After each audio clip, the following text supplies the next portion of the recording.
What up, y'all? Welcome to another week. Another new episode of Tech File. We're here a little bit early this week. So we hope y'all got the Noti bells on. It's going to be a fun one this week. NBA preview, talking Packers, talking Bears, talking WWE. Let's get into it. Hit him hard.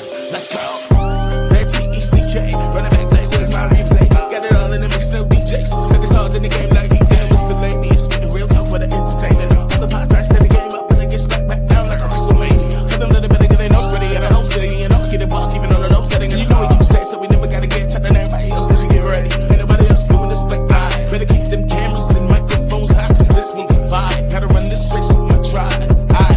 Going live with the pie. Do it like there's no tomorrow. Came to my ear later. Shout out to my point guard. We about to hit them hard. Got them throwing in the tap. Tell the red blow the whistle. This is technical file.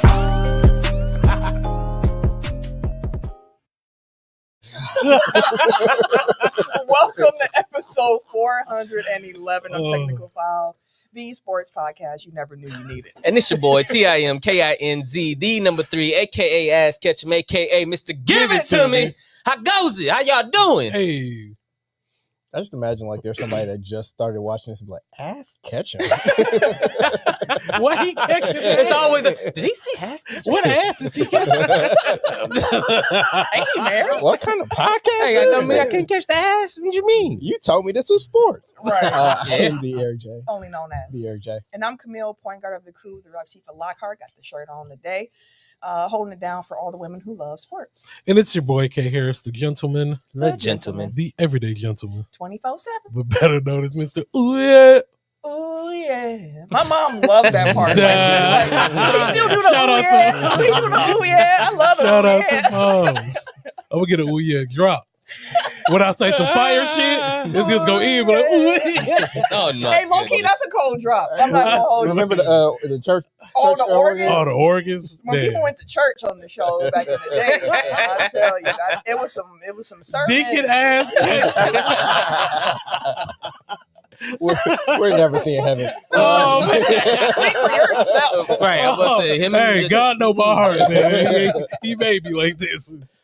See, Shaolin, he need the ooh yeah. See, Appreciate I never saw it spelled out before. That's crazy. Hey, look, that's how you spell it.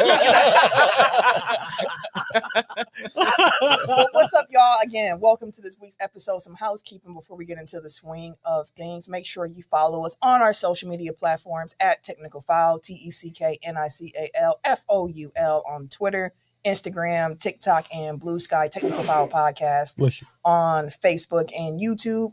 On YouTube, make sure you have that noti bell hit, that you subscribe, so you know when we go live every Tuesday evening, like this week. We a little early. So everybody in the comments already, Shaolin in the comments, Serial Sensei in the comments, they got them noti bells on, so they know. Be like them, y'all. Come I have a and join proposal. us. What's up? Mhm. I feel like every week, whoever comments first should be like Tech File Fam of the Week or something. Like we should do something Tell different. fam of the week. and if some enterprising family member wants to keep track of that, we can do something special. I'm not doing it. Like at the end of the year, whoever gets the most Tech File Fam votes throughout the year can like get a hoodie or something. A swag pack. I I like that. What's A up, Shella, in the I don't know why you comments? started What's going on, fam? He's telling the way he started with a That's why I hoodie. said at the end of the year, keychain. I was gonna say a baller band. That's funny. the weekly ones can get the bands, you know. At the end of the year, you get a big prize or something like that. But Yeah, I'm just seeing dollar signs as you keep talking. Every week. No. The hoodie is for the end of the year. The Tech File Fam of the year. The bands can be for the weekly. The The bands make them dance. That's right. Hey. The bands make them come back every week and dance. But we have a lot to talk about this week. Normally we do the game that needs a name to kind of kick off the show, get us in the flow of things. But I actually wanted to have a conversation about something because today we lost a legend. We lost D'Angelo, age of 51, pancreatic cancer. Dang. I saw the news while I was in the doctor's office, and I had to do everything within me not to cry in the doctor's office. I actually got the news and I was looking, I said, damn. And it was this older black woman in front of me and she just looked at me. I was like, I'm so sorry. I'm sorry. But then you told her, she's like, damn. Right, I was like, I'm sorry, D'Angelo died. And she just was like, She's like, oh, Lord have mercy. See with the really. Yeah, she was like, I ain't trying to hear what you talking about. But the woman who drew my blood cared. So, we had a conversation about that it. does suck. Yeah. No, I just wanted to 51 know. young, Yeah, man. super young. And I feel for his son that he had with Angie Stone, losing both of your parents Yeah, 7 that's months hard. apart. That's hard. Yeah, I was gonna say within a year. Yeah, that's tough. But one thing his son said is that, he's gonna always live on through the music. So I wanted to ask y'all, what's Yeah, a your lot of good favorite D'Angelo song? That's what I wanted to ask for the game that needs a name this week. What's I your only know favorite? like 3, so Untitled. That's how Fair they enough. go. It's a classic. Nothing Even Matters for a while with him and Lauryn Hill. Was That's one of my a favorites. yes. That's fine. That's like, Yeah, that's I still think that's it. my favorite Yeah. D'Angelo song. That's still it. about you? I'm probably gonna say Nothing Even Matters, honestly, because that's the first thing that came Comes to to my mind. mind. Yeah. He got so many. Brown Sugar, which is Mhm. about smoking weed. When I I saw never that, knew I that. It was about it's about smoking smoking weed. weed. That's why Oh, he says, "I'm high off your love." Like Yeah. my I want eyes some are of a your- shade of blood burgundy. Oh, yeah, I'm the finna way burn. that we kiss is like I'm gonna play that on the way to the crib. I might have to. So I got Lady, all right, Jones in my bones, higher, one off. send it on. He had Really Love. Like he did a live rendition of it for Spotify. Is one of my favorite like live performances that he's done. And it's dope as shit. It's on Spotify still. It's one of my favorite songs to actually be playing from time to time and shit like that. But What's the song? Really Love. Oh Really yeah. That's from his last album. Yeah, and it was Like so he had a Messiah. whole live thing with Spotify and stuff like that. I'm gonna get put on. I'm telling I've said it so Brown Sugar, his debut album. I get, yeah. That's fine. That album, first of all, is a classic. It's playthrough. If you have never listened to D'Angelo album, turn Brown Sugar on, get you a glass of something brown, some ice, some of that yak. roll you something Get up. some sugar. No. Do something that you enjoy and let that album play and it's a vibe from beginning to end. I think my favorite D'Angelo song is on that album. And for years I couldn't say the title because the title is all just curse words. Track 5, Brown Sugar. Let it fly. Shit. Damn. Motherfucker. That song. Shit, damn motherfucker. That's what it's called. Let it ride. That's the name of the song. And I the just song, wanted Camille to cuss. the song and the song it's a narrative, it's storytelling. He finds his woman sleeping with his best friend, and the song devolves from there. And by the end, he's going, why am I in handcuffs? And then he just, how did we get here? I just bugging on me. What happened here? He said that in the song too. Why the both of you's bleeding so much? Like you be sitting there Blacked like, out. wait a second. Like he blacked out. Send it on, bro. Next Hey, time. but shout out to D'Angelo, man. That one has rocked me. I did not expect to feel so deeply losing D'Angelo, a pioneer of neo soul. Him, for sure. That first album, Maxwell Urban Hang Suite, Erykah Baduism, Lauryn Hill, Miseducation. Those 4 classics make up what neo soul is. So like to lose a pioneer in the genre is it's tough, man. And nothing but love to him. And today I learned Send It On. The beginning of that is what Sir sampled and Nothing Even Matters. Because I played Send It On and I was like, this is a Sir song. I was like, wait a second. I never realized the beat was the loop of D'Angelo's voice as the song comes on. So shout out to Sir for that one as well. But I just wanted to pay respects to a pioneer and a legend, and send love to his family, his friends, his loved ones, and especially his son, because that's tough. Yeah, that's right. That's tough. But we have some sports to talk about. A lot of sports to talk about, actually. We're going to start with the NFL and our teams this week because we got a lot of NBA to talk about. We do. A lot of NBA. And I saw some rankings. And I got some questions for some of these gentlemen sitting next to me. So let's get started.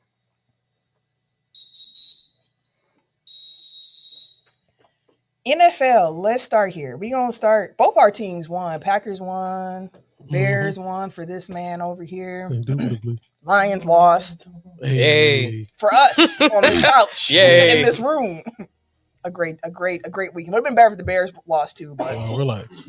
So it is. Relax. So it is. Let's start with the win that people have been calling underwhelming. Packers with a 9-point win over the Cincinnati Bengals.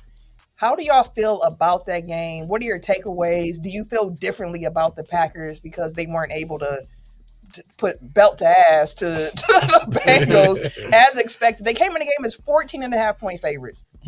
Won by 9. What are y'all thoughts on the Packers right now? I feel like in true Wisconsin team fashion, we like to play up and down to our competition. Like, this again is another week of another game where it should have been one-handedly, and yet here we are again, kind of sweating a little bit towards the end.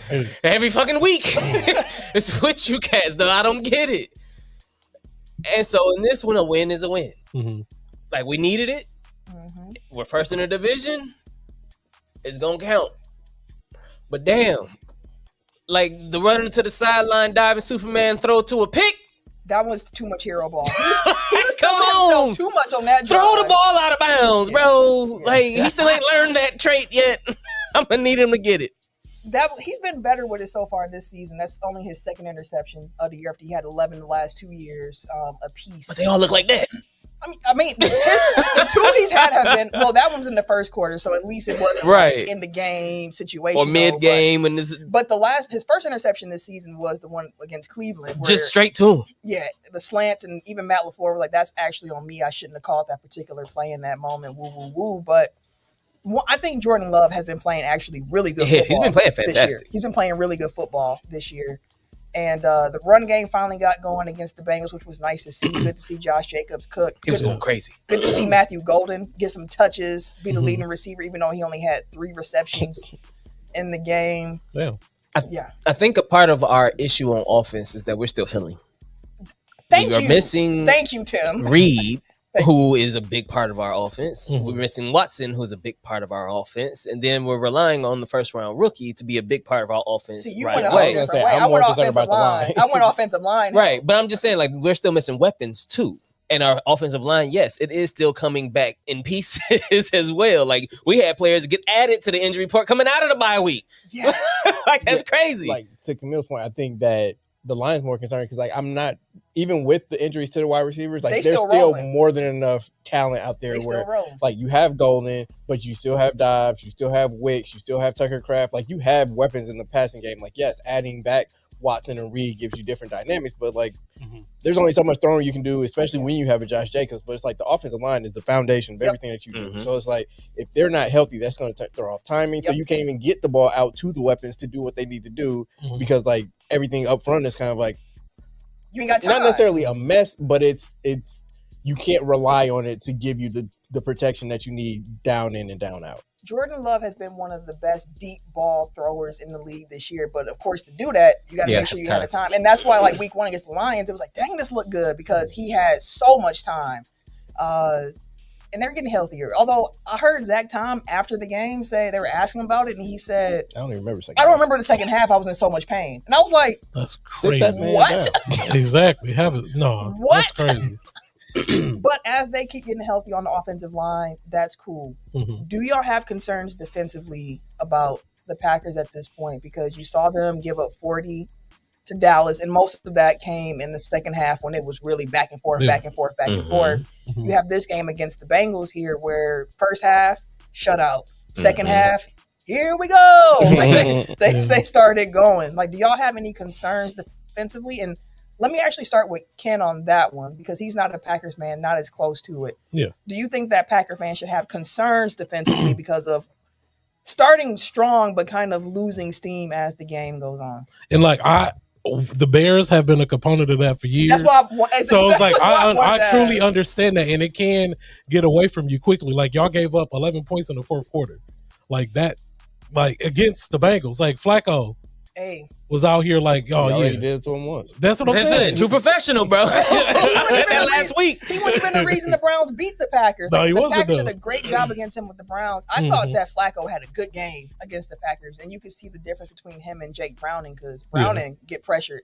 He was throwing that one up. He said, "Here you go." Exactly. Joe Flacco said, "Where the dirt at?" I mean, but it does help for him seeing this defense for a second time this year. Yeah, for sure. Yes, for sure. But yeah, I feel like it is. I'm gonna say slight concern. If this continues going into next week, then I feel like you guys like have a bigger problem. The Packers are still a fun team to watch. I could tell I didn't know that y'all had that many people hurt on the O-line, but I was just like, is they O-line really, like, they O-line not this bad? So I just thought it was just an off day, but now it makes sense that y'all have so many injuries on the O-line. But the Packers won a game that they were supposed to win. That is like, and that's all that matter at the end of the day. Defense, again, like, giving up 11 points in the fourth quarter against a team, against an offense that's really don't have it right now. They don't have an offensive line. They barely got a quarterback. So literally all they got is receivers, and they don't have nobody to get the ball to them. So yeah, I feel like going into next week, if this continues, then definitely have to figure something out. I know going into the season, like, everybody was concerned about the corners, and we felt like the Parsons pickup would kind of help with that, which it did in the first 2 weeks. But like, I do think that that's still like very much so a weakness of this defense, and you know, it doesn't help when you have Carrington Valentine. Boy, hey, he hit that gritty hard on the sideline. Cornerbacks have to be of all athletes, like the most irrationally confident group of athletes. Yeah. Cornerbacks in particular. Because every play you gotta hear it. You either gonna hear it or you ain't. And it's gotta be a and motherfuckers be talking, boy. Oh, you know, Jamar, motherfuckers be talking. Get your little ass the fuck up out of here, little dog. Flash up and throw that bitch up. You ain't even tall enough to get that motherfucker. Fuck out of here, big ass nigga. You big as a bitch for nothing. You tall for shit. Like, just talking, boy. You got to. You have to. Yeah. You have to. You have to have that irrational confidence that I'm gonna shut you the fuck up every single time you come my direction. I don't give a shit. Go over there and talk to him like that. You can't even talk to him like that, but you ain't talking to me like that. And like Mark says, they did fine versus Chase. Chase just made insane plays. But that's the thing. Like, they can play their best, and it's still not good enough to go up against. Like, I'm not saying most people's best ain't good enough going up against Chase, though. Right. Well, that's fair. And but I think that having an actual, like, Jair in his prime, like, that's somebody, like, that's what they're missing, which again isn't easy to find, but at the same time, that's where that'd probably be our next big investments. Yeah. And again, if the thing with how this defense is set up too is like knowing that there's a little bit of a weakness in that cornerback position, the pass rush has to be ferocious because that's the first couple weeks too. Like when you saw the pass rushes, they was healthy then, dude. We losing them left and right too. And that's the piece I was just going to my notes to get the actual stat because when I was doing my prep for the Bengals, I saw talking about Devontae Wyatt and the pass rush. Like a lot of the emphasis on pass rush is always the edges. Micah Parsons getting held every single play. Oh yeah, it's nuts. So on and so forth. Rashawn Gary, Lucas Van Ness, whose injury isn't super serious, thankfully, but Devontae Wyatt was in the middle, and I don't know if people knew how good of a season Devontae Wyatt has been having so far this year. Pro Football Focus heading into the game Sunday against the Bengals. Devontae Wyatt had 13 pressures, talking about interior defensive linemen on the Packers. The rest of the team combined for 15. Yeah, how many? He had 13. The rest combined for 15. Carl Brooks had 11 of them. Kobe Wooden had 2. Nazir Stackhouse had 2 as well. So, like, they are really missing Devontae Wyatt in the middle, and everyone else is trying to, like, make up that slack. So, like, again, health is going to be really important because they were kind of thin there, too. How long is we're not sure. He's been week to week, and that's like as soon as he went down, that game you noticed it immediately. Like, oh, we can't get no kind of pressure right now. He just really stonewalled. And Mark said too, like call holds on whoever is blocking Micah. Again, I reiterate the obvious ones. You can't call it I get it because the game ain't gonna keep going. But the obvious ones, when my man is getting choked the fuck out, he's asking for the ref in his face, and the ref looks the other goddamn way and says touchdown. Like, what the fuck, bro? We need something for my man. At least give him something for his troubles. Something. Give him something for his troubles. Because he really do be getting choked out every week. And he still be finding a way to get through, but it's just be too late by that time because the ball be grabbing on his face mask. They be doing whatever they can to Micah. They know they ain't gonna call it. Exactly. That's the problem. Whoop his ass out here. Which is why I think he should come out of the linebacker spot as a blitzer then, if that's what we're going to do. Around a little bit. I feel like we will at some point because he was a normal linebacker before he became a DN. And I feel like in order for him to get the pressures that he need to, we need to probably put him as a blitzer from those spots, or from like the cornerback nickel spots when they be blitzing off the edge like that, where he's not necessarily on the line directly. Then it's an impact though. It is, but I feel like one of Micah's gifts is just how quick he's able to get off the line. Yeah, you know what I mean? Like he is killing cats. But what the Packers have done, to your point, is they will move him inside for certain matchups too, and they'll stunt him and everything. Yeah, so they'll try to do that a little bit too, but. Woo. Dwayne said, they said parts of the same problem in Dallas. Absolutely, absolutely. Sure. I saw Cheesehead TV was calling it like if like LaFleur has to say something like in the media, they got to send in a reel to the office. Like you got to put more attention, more pressure on. Matter of fact, we're gonna clip some. Tim, you got a message for the NFL officiating committee about how they be not calling these holds. No, he ain't got to. We're gonna clip this and send it to the NFL. What you need to know about Micah Parsons? We need to go viral, so he can't. Yeah, nah. I'll keep it short and sweet. Look at me. I'm the captain now. Oh, Lord. And the captain says you need to call some of these holding calls. Again, every single call ain't gonna get held. Yo, you can't hold all these calls on Micah Parsons. All right? Give him the holding calls. My man's just trying to get through there, and you holding us and him back from success. It ain't his fault that they can't hold him down, but you shouldn't hold us back. All right, though. This nigga. So we ask. They go, hey, NFL go like, man, all right. Well, you can't be holding calls. Please let that flag fly. We need dirty laundry for these other teams. Hey, they gonna be like that meme when a dude take his headphones off. It's crazy though. It really is. It is. It doesn't make any sense. Like they be right there in front of the ref, bro. Just do it. They do. You know, he be getting his just looking at him like, damn, that's a different technique this week. I ain't seen him get held like that one. Damn, that was cold. They create new holds every week. Every week. It's like the Jericho list of 1,004 holds. Dwayne said, I mean, technically they can hold him down if they don't call it. That's what I'm saying. They ain't calling it, so they not even pancaking my man, bro. Defense coordinator's like, yo, they ain't calling the dude. Y'all gotta do it. Shella added, she just sick of these refs because what's going on? Marcus said, what up, fam? What up, Marcus? What's going on, what fam? What up, Micah Parsons holding is ridiculous. Arms wrapped around his neck. They truly. But you know what else was crazy? How the Bears won this week. Hey. I definitely was like, I'm about to lose this one. And somehow there goes this fumble. And here y'all go with the ball in the game-winning field goal. And how did I forget? Who'd they beat? The Commanders. Yeah, buddy. The Commanders. Because I thought the Commanders had it. They did have it. They did have it until they lost it. Yeah. And the Bears found it. Yeah.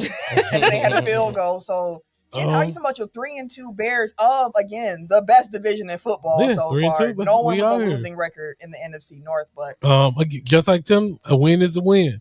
No matter how you get it. We're on the same side of and we needed it this week.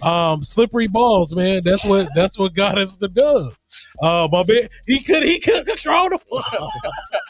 To be fair, that's make up for last year. Like y'all lost the game to Washington that you should have won. That Hail Mary. What was the corner who was looking at the man, dog? Tyreek. My boy was celebrating. Dog, celebrating hard too. Popping ass is crazy. But no, man, it was a big win for us. Like we definitely needed that win. Our defense, man, is rough. Yeah. Like our secondary, my God, like it is. We definitely need to figure something out defensively. Offensively, I'm fine. The O-line has been holding up fine. We've been having more aggressive play calling.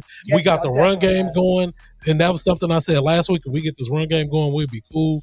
Everything looked good. Caleb's still taking care of the ball. He's not really being too reckless with the ball or anything like that. Like offensively, again, we were able to come down the field. Yeah.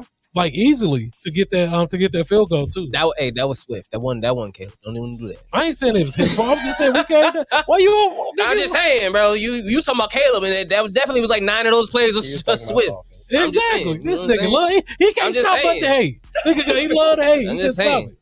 But no, like our offense looks good. So if we just keep this up, we get 4-2. We just go chip at y'all got the Saints this week. Yes, we do. So that should be a dub. That should be another dub. Yeah, that's gonna be the game where the Saints want to put 50 points up.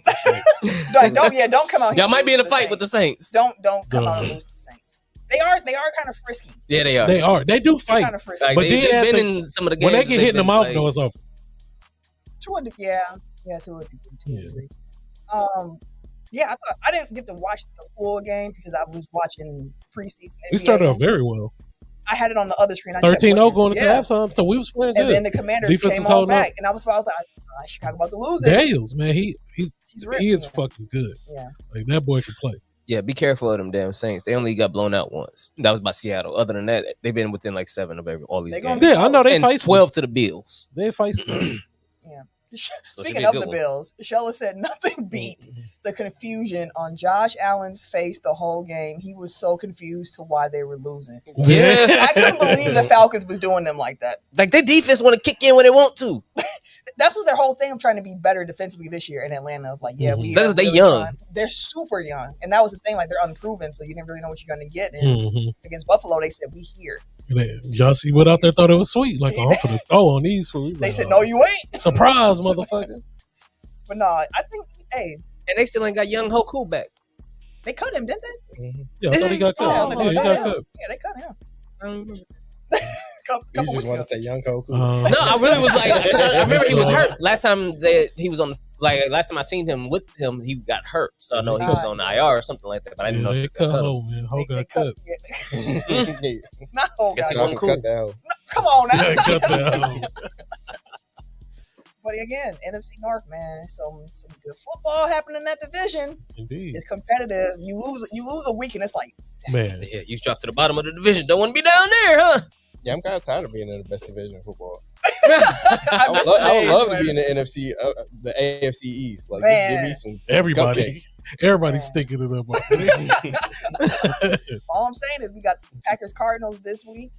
It's also Steelers Bengals because everybody's talking about the 40-year-old quarterbacks playing against each other. I don't know if you heard Cam Hayward crashed Aaron Rodgers' interview, and he was like, "It's the icy hot bowl this the icy hell no." The icy hot bowl is hilarious. I saw Mike Tomlin was upset. He was. Like, why would you trade him to the division? That's team in your division. That's just dumb. That is dumb. Shaolin asked as our last NFL question here. Anyone else feel bad for the Browns right now? Or Ravens. My fault. Ravens, they used to be the Browns. I was at the Browns, I know. Browns now. To a degree, but seeing the injuries and it's nothing you can do. A few weeks ago, I brought it up of like, hey, guys. They need to tread some water. And I was like, they lose the next two. It's a wrap. Yeah. And here we are. I think it's going to be a lost season for Baltimore. I think that whole is it's going to be a bounce back next year. Yeah. So a little bit. I wonder if they'll take this as like. Not fire Harbaugh in the comments. I was going to ask, is this when they take that? I mean, I think that sometimes things run their course, but like you're successful. So like people don't want to rock the boat, but like they look for that first opportunity to be like, all right, we cutting bait. So like somebody got to, I guess, somebody has to answer. He's been there long, but that would be all the reason why. But they wouldn't give him. You got to give him somewhat the time. I'm not saying it's deserved. I'm saying like if there's a GM or if there's an owner that's like, I'm kind of tired of dealing with this shit. We want a fresh start. We want to try something different. Makes sense. Yeah, like this will be there. They'll have the cover this year where it's like, okay, well we 4-13, so we for the just start fresh. That makes sense. Yeah. But he'll get picked up. So. Facts. Shella said her fantasy team feels bad for the Ravens because she got Lamar. I got Lamar Jackson. Yeah, I do too. So fantasy wise, I feel you. I got what's the name as my backup? Love. My backup was CJ Stroud. Oh, yikes! Ain't been great. I was like, yikes! He ain't been great in 2 years, honestly. No, he was not that great last year or sophomore year. Which is why I thought Jada and down. I wonder if he's gonna have like a not so much so far. Like it's good. One more question I got a question I have for y'all. Did y'all see that Tua was calling out his teammates and his coach after they lost again? What did he say? He got up to the mic and pretty much like, I don't know what to tell y'all. It's a team where guys be late to players only meetings. Oh, he like that. They not showing up to players only meetings. They skipping them. He said we ain't got leadership with right direction. It's just everything's just. You ready to get out of there, huh? Let me go. I didn't expect to hear Tua go to the mic and be like, yeah. He basically get me out of here. Player meeting is supposed to be inside it's inside. It's a players meeting. Like when it got leaked, they had a meeting after the first game. I was like, how did this get out? He the leader, right? Yeah, that was one I was gonna make. Yeah, that's what's like. He's the leader of the team. So what? With no direction. Like, what are we doing? They point at the coach. They point at him like, you, Tua? Yeah, it's like, what are we doing? What? I just found it interesting because he ain't been playing great either. So like the messenger is like, I got speaking of fantasy, he's my fantasy quarterback. I don't know why you that's a horrible pick. I got Penix and Love too. Still. It's a dynasty league. it's a dynasty league. So Justin had better stats than Penix. Did you put a do-rag on when you dropped it? Okay, that's last year. Fam always got do-rags on. You know, he actually said now he's just trolling. Like I just leaned into it because people keep talking about it. So. Yeah, but keep your hair tight, my brother. Exactly. I'll get your endorsement deal. Helmet. Don't have helmet hair. You be all right. Go holler at Bow Wow. Get them luxurious do-rags, man. I can only imagine what you got to wash your hair after every game if you out here with a do-rag on while you're playing. You definitely sweat like a fool. Every time. Yeah, sweat like hair a fool. Wash. But let's talk some basketball. Let's play some basketball. We're talking basketball. All right. Hit him with the bubbles. I see. Yeah, ready. So, the NBA season kicks off a week from today. A week from today, we will have NBA action live and direct. Regular season, not preseason, and the games will count. So this week, we're going to preview the Western Conference and the Eastern Conference. We're going to do it by tiers. So we have a contender tier, a playoff tier, a play-in tier, and then just kind of like the bottom of the conference tier. For each conference will do this. So we'll start with the West. And let's talk about the contender tier in the West. Which teams in the Western Conference do y'all think are the best of the best, seen as the championship favorites coming out of the conference? Okay. Excuse me. I got Thunder and Rockets. Like the Nuggets are just there, but the coaching I'm still not sold on necessarily. Fair. That makes sense. Because they did switch from Mike Malone to David Adelman late last season. So I just want to see how that kind of comes together. But I do think that they'll have a little bit more depth than they've had since the championship, essentially. But yeah, I think the Thunder and the Rockets are still 1 and 2 at the top of the West. Mm-hmm. Did the Fred VanVleet injury do anything to how you're perceiving the team? I think that their ceiling is lower, but I don't think their floor changed. He's off for the season, right? For ACL, they keep saying most of the year, and I'm like, we should just say, Well, I mean, he tore it during the summer, so like if it's a 9-month injury, like it could possibly be back for the playoffs. I don't know if you want to take some risk off especially if you made it to the playoffs already without him. Before the Fred VanVleet injury, I had the Rockets in that tier 2, but the questions I have for Houston come around the ball handling, the playmaking of like, I know what they're expecting. Like they want Reed Shepherd to take a step. They want the ball in Amen Thompson's hands more. You're going to have Kevin Durant. You got Sengun. You can do a lot of playmaking through them. But like, I kind of have to see it in practice. And losing VanVleet, I was like, dang, I just kind of got to drop them down 1 tier. But I think that they are, if not, like I said, if they're not in this tier, because my first tier is Thunder Nuggets.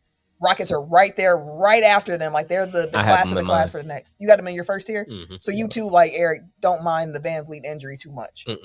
I think it's going to allow them to kind of like lean into the Thompson and the Reeds and stuff like that. Like really the young talent that they put high draft stock into. It's just unproven. Like you don't know what you're going to get. True, but I mean, one was showing fantastic flashes last year.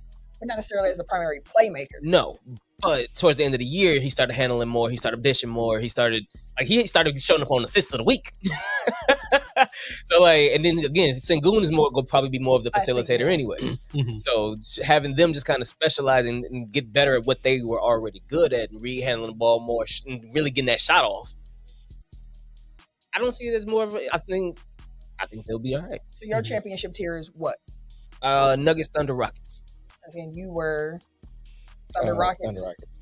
And I'm Thunder Nuggets. Okay, I'm also Thunder Nuggets. But so I think for the Nuggets aspect of it, the coaching aspect is a great point to make, Eric. For sure. I just think the roster is deep. Yeah, I was just going to say that. And they just picked up the center.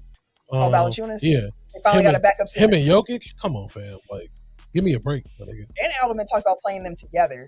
And that's one trend. I was like, that's bully ball. That's a trend this upcoming NBA season. I'm going to tell y'all right now. What's the date? October 14th. Mm-hmm. Watch for these jumbo lineups in the NBA because I think a lot of teams are actually going to do that. Like it was small ball like the mid 2010s, and people want to play fast. It's the emphasis, but I do think you're going to see a lot more jumbo lineups. Like even the Knicks have talked about playing Mitchell Robinson next to Karl Anthony Towns. You got, like I said, in Denver, I think like I don't know about playing two pure fives at the same time. That's what they're gonna try to do. More so like defensively, because I don't want to see Valanciunas or Jokic like more than 5 feet away from the rim, to be quite honest. So it's like I guess Jokic has a skill set where he can pretty much play with anybody. So like it won't mess up the spacing that much. Towns can space for that's what I was gonna say. Like that makes more sense. Like Towns has been a 4 as recently as 2 years ago when he was playing next to Gobert. So like that's not a surprise to me, but like Valanciunas and Jokic are definitely not the pair. They're both 5. They're both 5. Shoot, even in Houston, they said they was going to run out the lineups. Like you might see lineups where it's Sengun next to Adams with KD out there. Like they can get really big in Houston. Dallas can be a big team as well. Like they started Cooper at that point. I was like, God, he was cooking. They shortest. He was all right. Like he was all right. Anything. They shortest player was Klay Thompson, and he was 6'5". 6'6". So like, I think it's gonna be a lot of these jumbo lineups. But I mean, that was essentially what inspired John Hammond to build the Bucks the way he did in Giannis's first couple of years, which has kind of stuck with me too. I think where it's like positional size is so important because it allows you so much flexibility. Like, but it not. I guess I'm arguing against myself at this point. I'm like, positional size is great, but like I don't think just throwing out a bunch of big dudes, regardless of like what their skill sets are, like there's diminishing returns with that. Where it's like 2 5s, like no. But if you have, 4 3.5s and a 1, like that is the type of big ball that I want to see. Pause. Yo, clip that. Clip no. I only said ball. But it's going to be interesting to see, and we'll talk about the Bucks later on. But let's talk about that playoff tier in the Western Conference here. So, talk about the championship tier. Now it's the tier of teams where it's like talented. They could make a deep playoff run if they did come out the conference and things broke their way. You'd be like, I see how this happen. I can see how this happened. Like I get it. So, who are the teams that would be in your playoff tier? Because for me, this is where the West gets interesting because there's 3 teams in particular. The 2 LA teams, all 3 are these California teams. The Clippers, the Lakers, the old ones. The old ones. And the Lakers are kind of in that, but it's kind of not because it's kind of like the Luka transition, especially knowing that he's going to be out probably through mid-November-ish. Right. But is he really hurt or is he like doing the thing again? That's the question. That's the question. But he did say he wants to prioritize trying to be more healthy at the end of the year. Like, so I think we're going to see a lot more restful LeBron James games, but I don't know what to make of them old teams. But I have them all in my playoff tier. I got Rockets, Wolves, Warriors, Clippers, Lakers, and Spurs in my playoff tier. I think that the Wolves haven't been talked about enough as a team that went to the Western Conference Finals 2 years in a row. With 2 different approaches, because the first time it was with Karl Anthony Towns. This past year was with Julius Randle. They still found a way there. I think they need some respect. And Rockets, we talked about. Warriors, Clippers, those 2 in particular. I like the rosters. The age concerns me. I don't know if they make it through a full season. I saw ESPN put out like their season simulation. They had the Warriors winning 63 games. I'm like, I don't see that. 63? That's a lot. I'll pull it up after we're done having this conversation. But when I first started doing tiers, like I actually kind of separated it out a little bit more. So like in this mid tier, like I had like the ones that I'm confident will be like they'll be there, and then there were my wild cards, which wound up being those 3 old teams. I'm like, I could see it going. Like the Lakers have a much higher floor because they have Luka.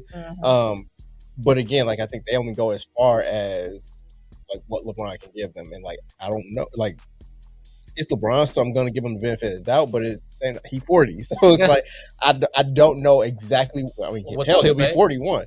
I don't know what type of contribution will expect for him like over the longevity of the season. So it's like if we get 45 games from LeBron, like that's different than getting 65 games from LeBron. Mm-hmm. And we're already missing first month and a half, most likely. So that's just kind of like if like just keep seeing him playing, and the longer he playing, and then the longer now all of a sudden it went from he was an indomitable man to he 40. Yeah. And like also you got to take into consideration like when he opted into his contract, it wasn't a resounding opt-in. So like I think part of this is kind of like he plotting right now. Like I don't know exactly what he's plotting, but he's plotting. So like that also kind of factors into things. Like if he's out for his first month and a half and things aren't gelling, or he doesn't like the direction in which they are gelling, could he ask out mid-season?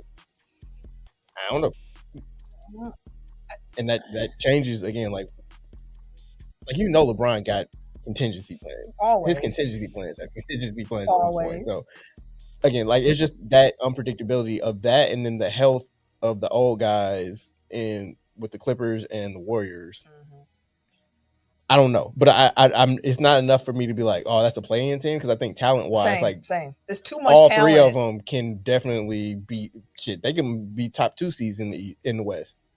And we've seen Luka take certain rosters pretty far on his back alone. Like the Luka bar for the Lakers is why like I can't put them any lower. Like they have to be in that tier of like y'all right behind the contenders, because I got that much respect for Luka. But I'm curious, with you as a Lakers fan, do you have them in this tier? And then how do you see them in comparison to the other teams you have around them in this playoff tier? So I do have them in this tier. The reason is that, again, like you said, Luka, I'm not even like this year. I haven't even really been counting on LeBron as much or factoring him in. Like I kind of already stepped off into. It ain't like no disrespect. It was like my nigga 41. Like what more can we really expect from him to just come in and really facilitate things, or just I'm not expecting 100% of LeBron every night, because if we get 100% of him when we truly need him, he's not gonna be able to give us what we need. Y'all need him in the playoffs. Exactly. That's what I'm saying. So take it easy. Part-time. We doing part-time king this year.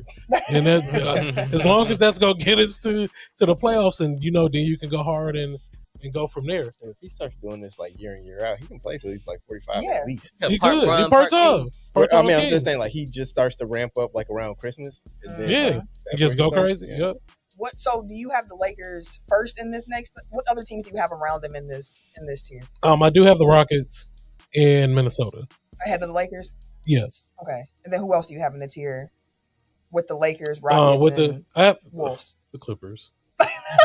I mean, to be fair, they're the Warriors. Mine's is Wolves, Warriors, Lakers, Clippers. But the Clippers team is a talented old ass team. They are, and it makes sense to I hate it, but they are. Like Brook been doing his thing in preseason. He been pulling, launching them motherfuckers. Like 5 or 6 one game. He was doing dirt fadeaways on 2 motherfuckers the other day. and that's I know, but it's still like he's still doing it. Like the Clippers never had that dynamic from the center position. Like that's a whole different game. And then you sit him and bring in Zubac. So then you get in the boards and you get the banging, you get the blocks and all of that shit like that. And you bring Brook in, which he's not gonna give you the boards, but he'll give you some defense and he'll stretch the floor. He'll box out for you though. He'll box out for you. Everybody around you, your boys gonna go up +3. That's a fact. That's a fact that people did not get with Brook Lopez. They did not. He didn't get. How you 17 with 5 boards? Because the rest of the team got the other 30. Yeah, he's just doing his job. He's just gonna box out. But so we all kind of have the same teams in this tier. It's just that me and Eric also have the Spurs. So we're a little bit higher on the Spurs than you are. I'm ready. I'm real close to jumping out the window with the Spurs. That's because that motherfucker grew 2 more inches. Yeah. So he really like he's clearly put on strength. He's clearly put on strength. Like he's I just saw a wiry, clip that Boban said he's 7'4" and he's looking up to Vic, and like I think Windhorst said like he might be 7'7" now. What? And the shit that he been doing. Come on, fam. This motherfucker threw it off the backboard on a block. Got that bitch half court, then went back and yammed it on the other side. I'm like, what the fuck is that? Bro, when he got the put back off the free throw attempt where he didn't jump, he just kind of he just hopped a little and dunked real quick. I said, what kind of freak stuff is this? Excuse-moi. How old is he? 19? No, he gotta be like 21. Oh, he's 21 now. Okay. But there was some clip Yes. from like I don't know if it was like their scrimmage or something. So I was like, when he put his shoulder in his teammate and yeah. moved him out. I was like, yeah, we got like 18 months. Which and one then of it's y'all a just wrap. said? But I saw that and I'm like, oh, we might have 18 months, and then this league is his for the next decade. Yeah. It might be this year. Yeah, Vic is 21. His birthday is the beginning of January, so he'll turn 22 this season. I don't know if the Spurs team, especially with Fox getting injured, like I don't know, what the team is going to do, but like spoiler alert, he might be my MVP next week. So, let me say this to your point about Fox. Here's why I'm high on them too. I have a lot of faith in Dylan Harper. Yep. I think that kid is going to be special. The control he has driving, being able to put pressure on the rim is real, and it's going to translate. The question for the Spurs is, are they going to have enough shooting just for the team in itself? Because defensively, what Wemby can do, Castle, Harper in itself, like I'm looking forward to his rookie year too. But they have the guards, I think, to kind of help until Fox comes back. So like, I think the Spurs are gonna be good. 7-7 pull-ups from 3. And he's also being more aggressive when he's around the rim, it feels like too. I was looking at the some of the highlights from the last night's game, and like when you were saying put no strength, and he for that free throw, he was just like, "Watch out, bro!" This is him. What? Fuck out of here, dog. That was Jay Huff too. Yeah, he was a bigger dude. He was big. Moved him and said, "Let me get this." And then he pulled the pull-up 3. I'm just looking at the wingspan. I'm like, who the fuck? You can't even get a hand in his face. So let me ask you two this, because y'all have, I'm assuming that the Spurs in the next tier, the play-in tier. Yes. What do you need to see from them to be like, dang, I'm actually everything around him. Around Wemby. That's they need another piece. That's the only reason why I'm like, you can't do it by himself. They got Fox, cool. They got Castle, cool. Accepted. Like, right. I mean, they got some young pieces and they got some nice pieces, but they're young, nice pieces. So I it's will say, remember, LeBron at about the same age drug a team that had no business being anywhere near the NBA West. Finals to the NBA. I'm just saying, this West is different too. Sure. But I'm saying it's not out of the realm of possibility that one person can make that big of a difference. And I feel like there's more talent on this Spurs team than there ever was on probably any of the Cavs teams that he had the first time around. That's fair. One thing before we move off of Wemby, did y'all see all the people that he was training with this summer? Yeah, he trained with Kevin Garnett. Mm-hmm. He trained with Hakeem. He trained with some monks. I don't know what this dude about to do.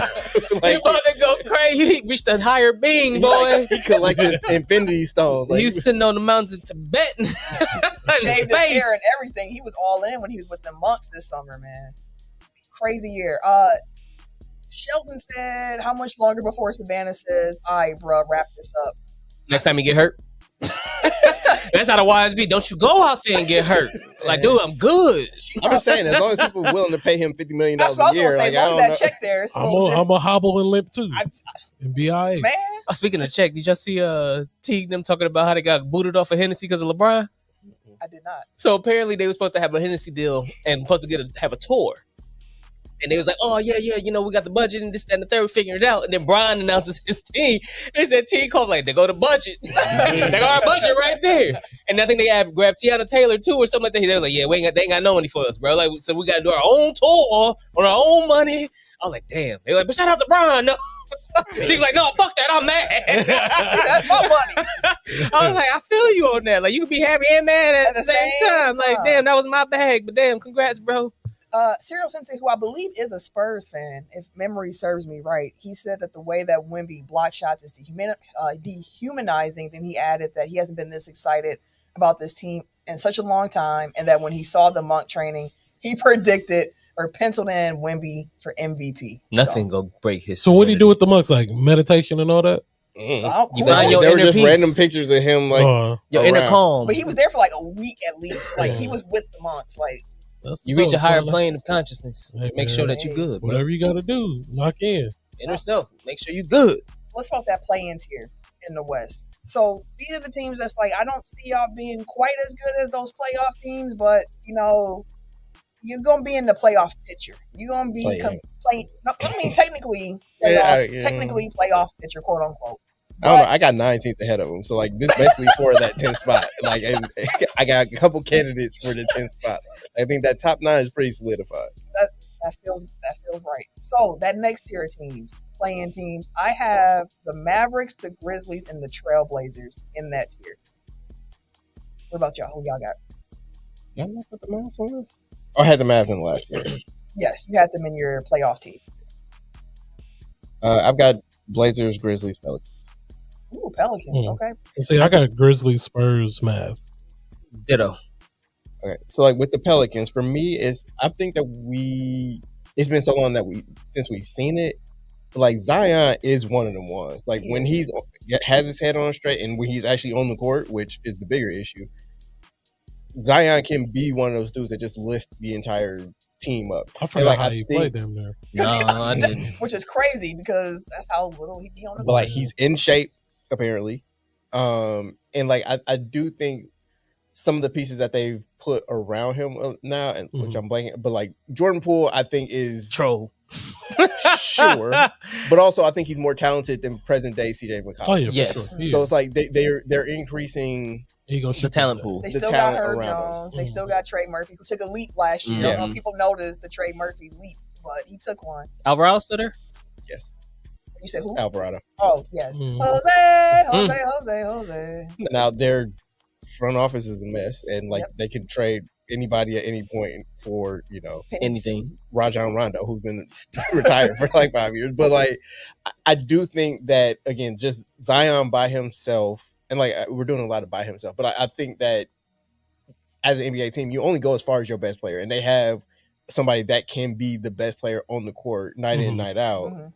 Again, like if he's in shape, which he seems to be, if his head's on straight, which we don't know, if his condition is up, like there's a lot of ifs, but again, top level, full throttle, 100% Zion is one of those ones. Yeah. I wonder if Murray would be healthy. He's come off the Achilles. Which feels like half the league is coming off the Achilles. At this point. Yeah. It's going to be interesting. Like if they stay healthy and all the things, New Orleans should be competitive. It's just that I don't have enough faith in him and Zion being healthy long enough for them to have that. So that's why I had to put them in the. I think it's just him being in shape. It's like, okay, like that at least gives me like the number one thing. Yeah, he's trying to make sure his contract cash out. He got all them clauses in there. But that's also why you put the clauses in there. So like, if the self motivation ain't there, at least the dollar motivation is. Very true. Kim, what was your playing tier? Pelicans, Jazz, Suns, Trailblazers, and down through the Kings. I think that's the last. That's your next one. Oh, is that my next? Oh, my bad. That's the ass tier. Yeah, I was about to say we already said Grizzlies first. The ass tier is crazy. Yeah, and we all got the Grizzlies in this tier too because it's. I mean, honestly, similar thing. Yeah. Like, Ja, what you want to do? Health too. Really. Yeah. Because the whole team. Yeah. They've been lost their whole team 2 years straight. Yeah. So it's hard to tell. In the Trailblazers, Yang Hansen. Chinese Jokic. Yeah, the kid actually flashes, man. Yeah, he does. The Trailblazers are going to be one of my league pass teams for sure. They're still in my bottom though. For sure. I think that they're going to be better than the bottom. They are. Yeah. This team was already last year in that play-in race at the end of the year. They have enough defense to take a step. Looks like Shaden Sharp's taking a step. Then Avdia is real. Like that kid can hoop for real. You got Drew Holiday over there who's going to be in now because that's going to be big. It scoops out. Right, for like the first month of the season or so. So, like, you're going to be able to put a vet into that place right away. Like, I really do hope Scoop turn into the player he's supposed to be. We'll see. We'll see what he becomes. But I don't see a pathway for the Trailblazers being a bottom 4 team in the West. I think they have too much talent. Young talent, but too much talent. Which takes us to the bottom of the bottom, where I have the Kings, the Pelicans, the Suns, and the Jazz. And let me say, for the Kings, it could, because they got some buckets. Sabonis is still Sabonis. You got Levine over there. You got the old Bulls. You got the old Bulls for sure. It's crazy. You got Schroeder over there, Dennis Schroeder over there now, run point guard for you. You got Malik Monk. Like, you got pieces. Keegan Murray, though, is hurt now. So, like, you lose that aspect. But apparently, they've just been trying to give away Malik Monk. So, I don't know what's going on. Yeah, that's so weird to me. I don't know why, but like the Kings remind me of like late stage Herb Cole Bucks, where it's just like you got some names that were great like years ago, 5 years ago. I mean, Sabonis, like respect him, he's still good, but again, when Sabonis is your best player, like I feel like LaVine. I mean, LaVine was cooking, but he's not their best player. Empty numbers. I'm just saying, like it's like they're trying to be respectable, but they're incompetent. So it's like you're putting out these things. You're trying to be good, and you're just not good at putting together a good team, which makes you a bad team. Like, hey, that's how some of these teams, like the Jazz, are trying to be bad. Yes, they're different. Like if I had a separate, like Jazz isn't actually they're like a fifth tier. I'll put the Jazz by themselves. Of like they're not really trying this year. This is specifically for the team. You're gonna be 15th. Yeah.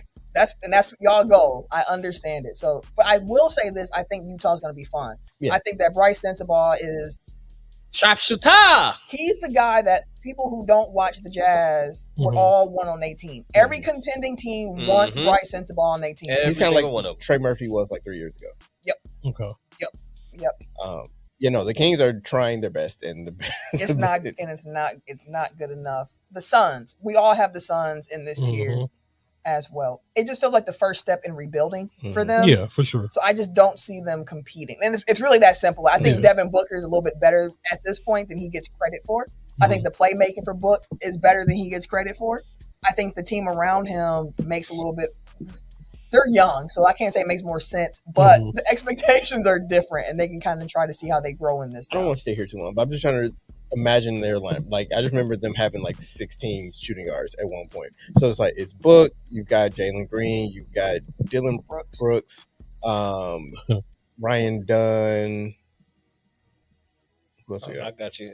Damian Ball. Oh, he might be two-way. Kobe Bria. So projected starting lineup for the Suns I have here. God damn. It's like what's their rotation essentially? Devin Booker at point, Jalen Green as shooting guard, Dylan Brooks as small forward, Ryan Dunn power forward, Mark Williams as your center. Mark Williams, good center when he's healthy. So you got that. And then like depth behind Book, it's like Colin Gillespie.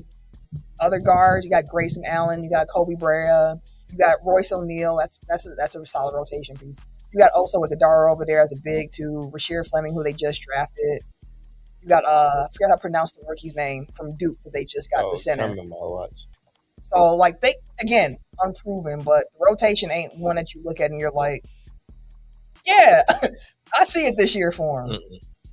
So I think Dylan Brooks probably gets traded by the deadline. You think? I don't think so. I think that he's a piece that can get you back something draft picks. And like you said, this is kind of the first step in the rebuild. So like I think they'll wake up at the trade deadline, realize they're like 10 to 15 games out of last place. There's no real pathway forward, and then it's fire sale time. I think they're going to be a little bit more patient this year after being so. Sure, but I also don't think that Dylan Brooks is going to be on the next great Suns team. Or Jalen Green. Unless Devin Booker want him there. That's right. Which changes the equation. But I got any other thoughts on any other team that we have discussed so far before we move to the East? All right. Eastern Conference time. Best of the best. Championship tier. We all have the same two teams in this tier. Only two teams in the East we got. Only two teams that didn't take a step back in the East. The Knicks and the Cavs. These three gents next to me all have the Knicks first. I have the Cavs first. And honestly, it's not for any particular reason. Like it. 6 in one hand, half dozen other. Yeah, either or. It's just those two teams I think are very clearly the top of the East because, as Eric said, they did not take a step back.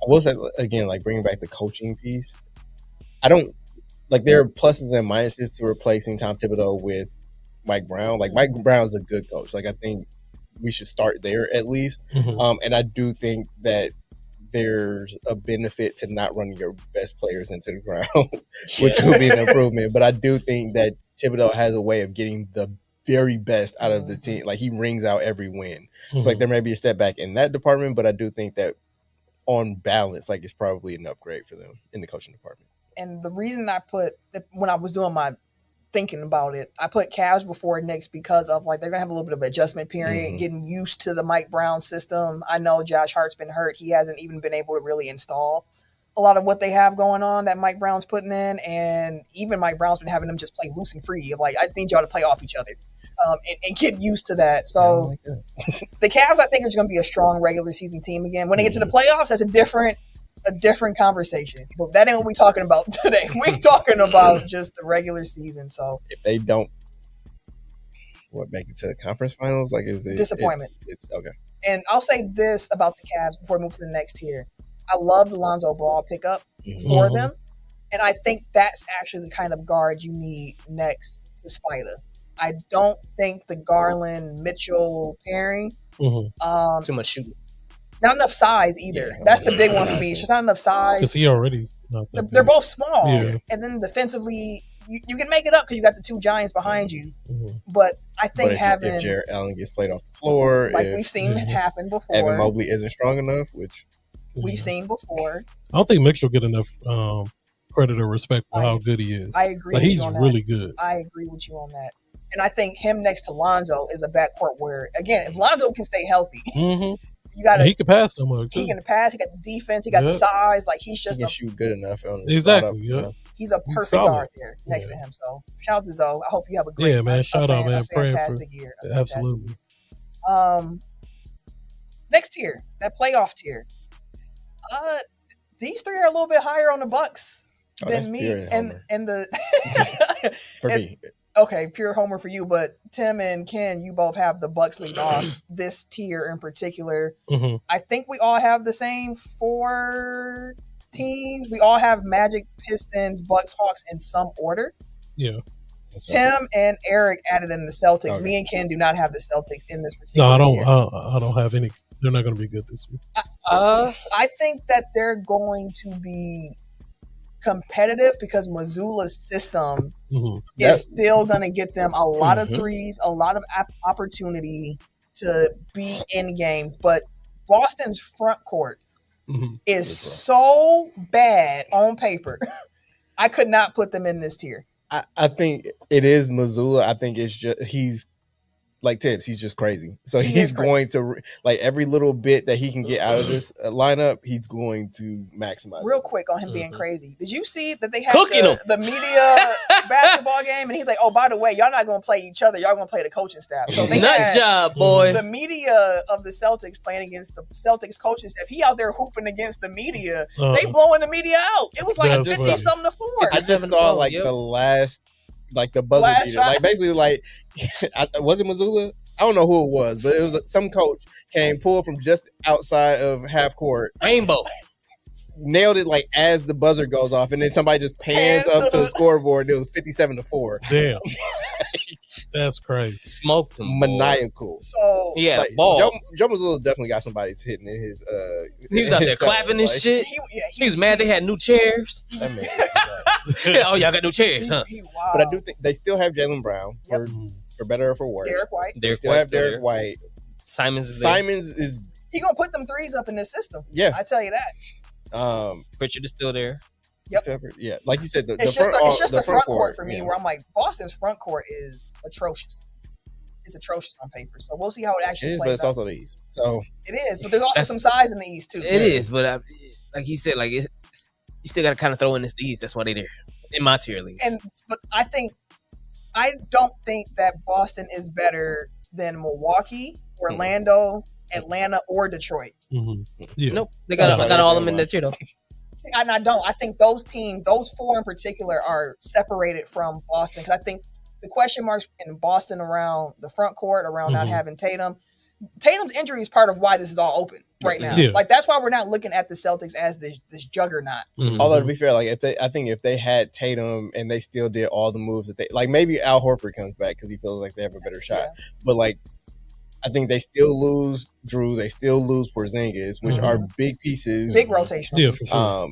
That they didn't do anything to replace, basically. So I mean, I guess Simons, but there would still be the same questions for me personally. I just think, again, like I think the Celtics are one of those, like the floor is only so low.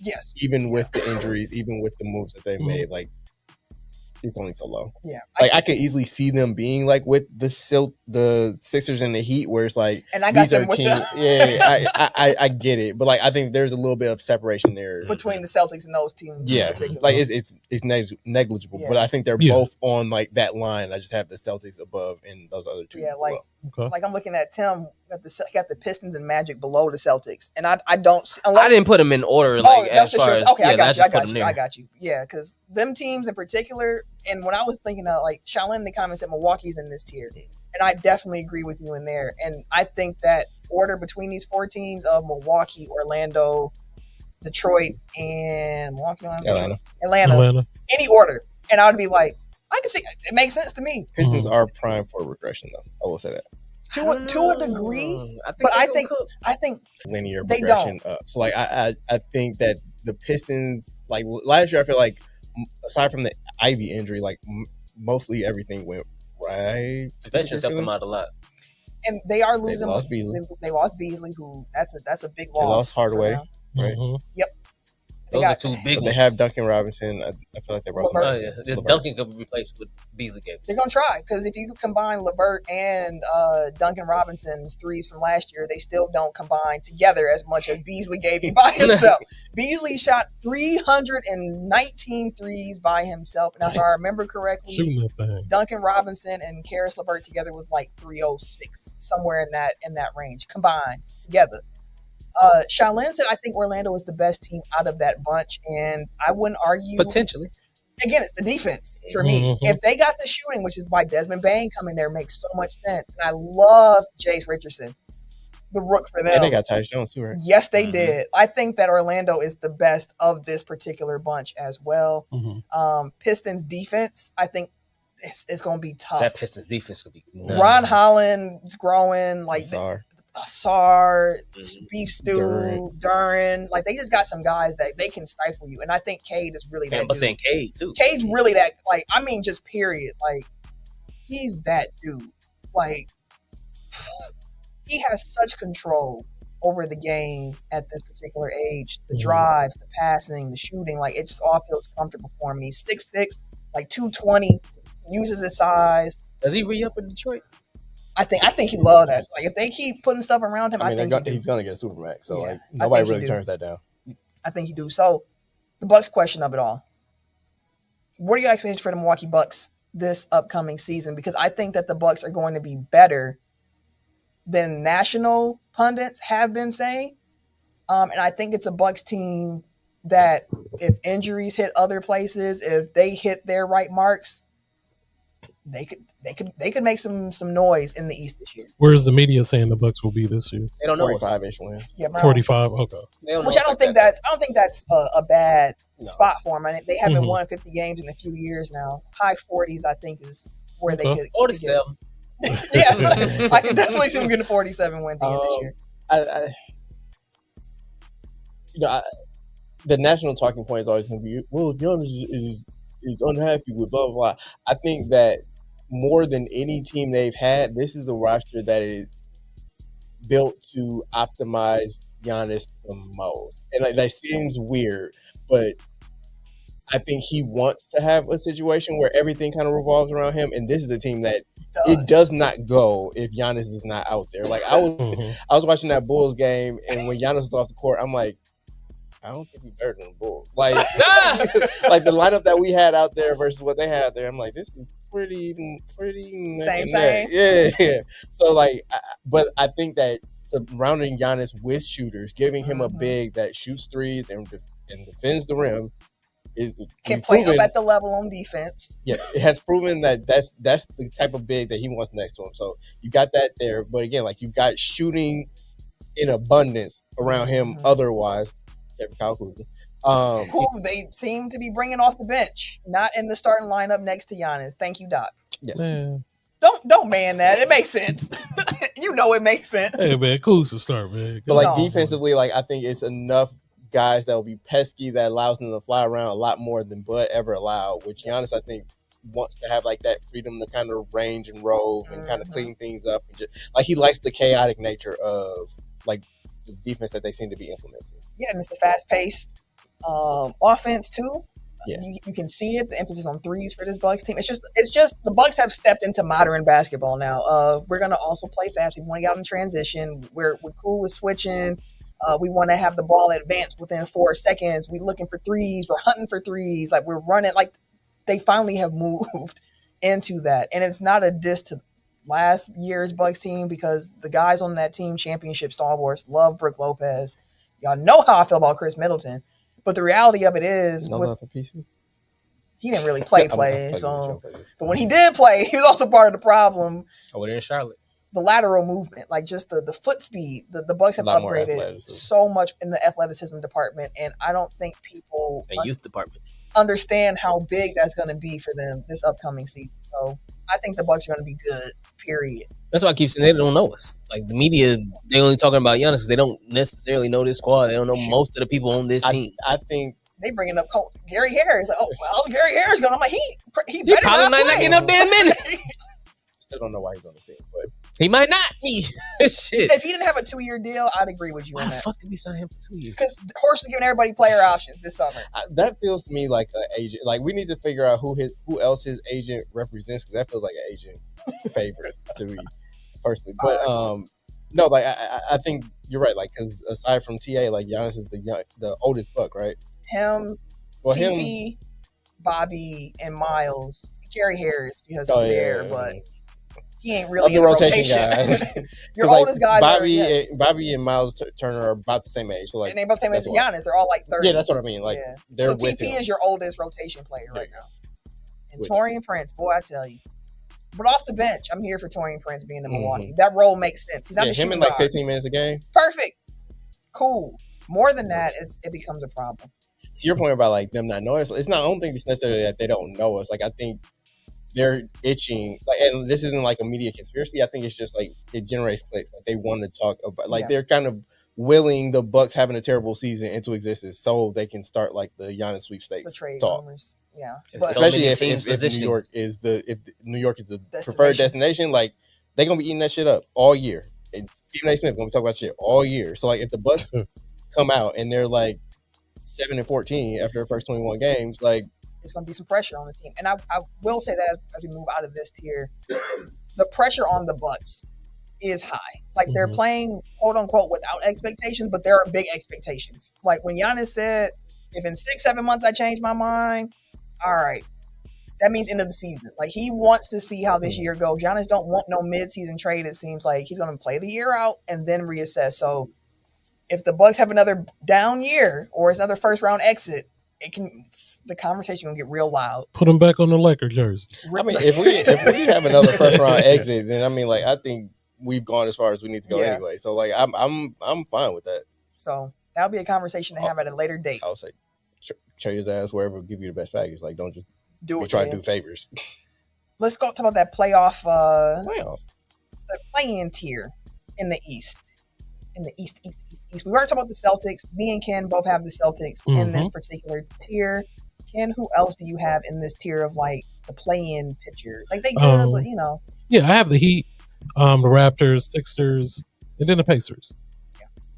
Those are my teams. I think the Pacers are one of those teams where, without Halliburton, people think they're going to be just trash. No, I don't think they're going to be. But another team with a system that's like, hey, like, it's partially Halliburton, but they also did lose Miles Turner too. So, like, I think being down 2 starters is very, very Pascal's team.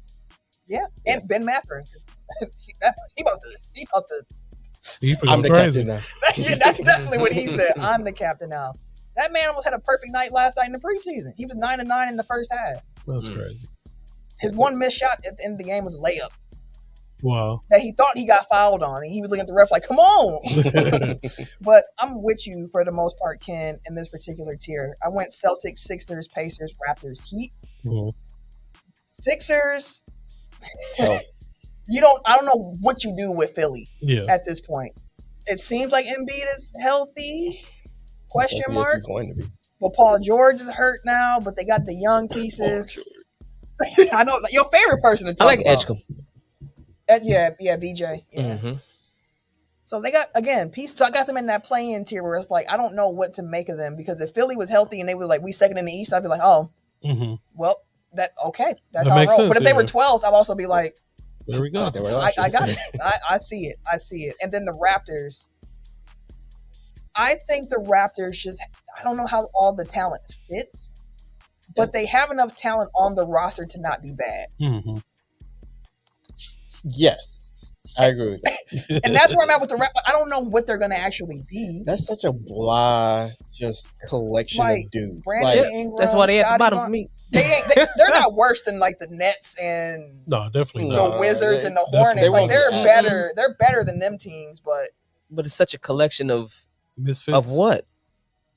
Young talent. Identity. What's the identity? What are they trying to do? What are they going to be? I think that's the thing for me. Like, there's a lack of identity. Like, I don't see, like, best case scenario, like, I don't see the vision of, like, what they're trying to do. Like, I'm not saying that it isn't there. I'm just saying, like, I can't personally, like, whatever direction y'all going, envision it currently. Like, you got, like, the ones you named. So, Scotty Barnes, you got Brandon Ingram, Grady you Dick, got RJ, you got Grady Dick, you've got IQ, you've got Podol still. Like, you got decent players, bro. Like, but it's like, how do those dudes fit together? Play together.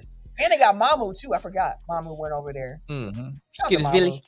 I love Mamu, man. Ever since he was on the Bucks, Mamu Killish Billy. I'm glad he's still in the league too. Me too. And they also drafted Colin Murray Boyles too, who I did like him. I was like, oh, but again, I like that pickup. He fits into that same thing where it's like, what are y'all? What are we doing here?